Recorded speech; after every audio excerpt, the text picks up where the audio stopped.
Во время дебатов между Джо Байденом и Дональдом Трампом они высказались на тему Украины, обсуждая важные аспекты конфликта и возможные решения. Vladimir Putin says he'll only end this war if Russia keeps the Ukrainian territory it has already claimed and Ukraine abandons its bid to join NATO.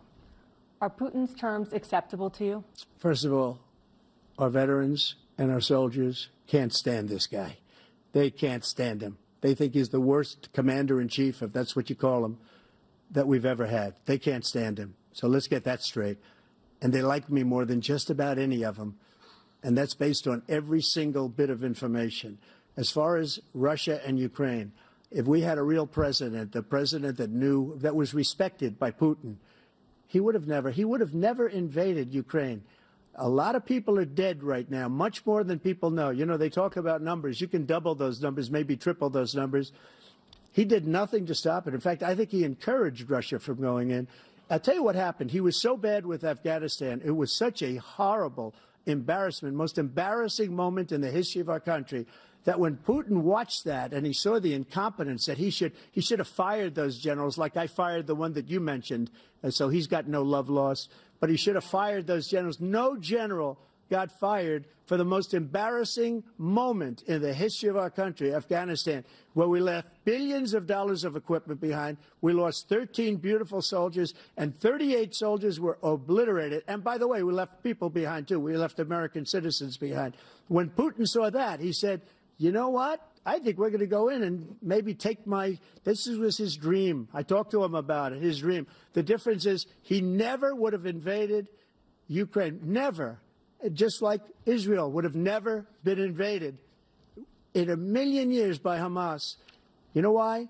Because Iran was broke with me. I wouldn't let anybody do business with them. They ran out of money. They were broke. They had no money for Hamas. They had no money for anything. No money for terror. That's why you had no terror at all during my administration. This place, the whole world is blowing up under him.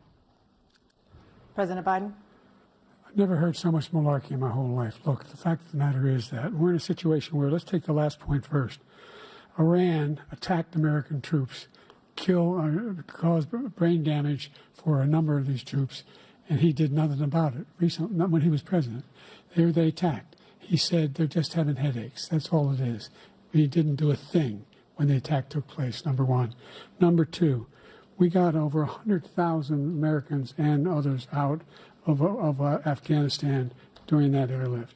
Number three, we found ourselves in a situation where, if you take a look at what Trump did in Ukraine, this guy told Trump, do whatever you want, and do whatever you want.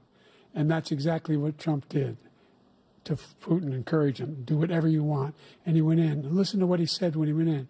He was going to take Kyiv in 5 days, remember? Because it's part of the old Soviet Union. That's what he wanted to reestablish, Kyiv. And he, in fact, didn't do it at all. He wasn't able to get it done.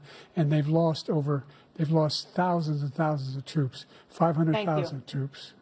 President Trump, I if never I come back said to you that. for 1 minute, I just want to go back to my original question, which is, are Putin's terms acceptable to you? Keeping the territory in Ukraine? Acceptable. No, they're not acceptable. But look, this is a war that never should have started. If we had a leader in this war, he led everybody along. He's given $200 billion now or more to Ukraine. He's given $200 billion. That's a lot of money. I don't think there's ever been anything like it. Every time that Zelensky comes to this country, he walks away with $60 billion. He's the greatest salesman ever. And I'm not knocking him. I'm not knocking anything. I'm only saying the money that we're spending on this war, and we shouldn't be spending, it should have never happened. I will have that war settled between Putin and Zelensky as president-elect before I take office on January 20th. I'll have that war settled.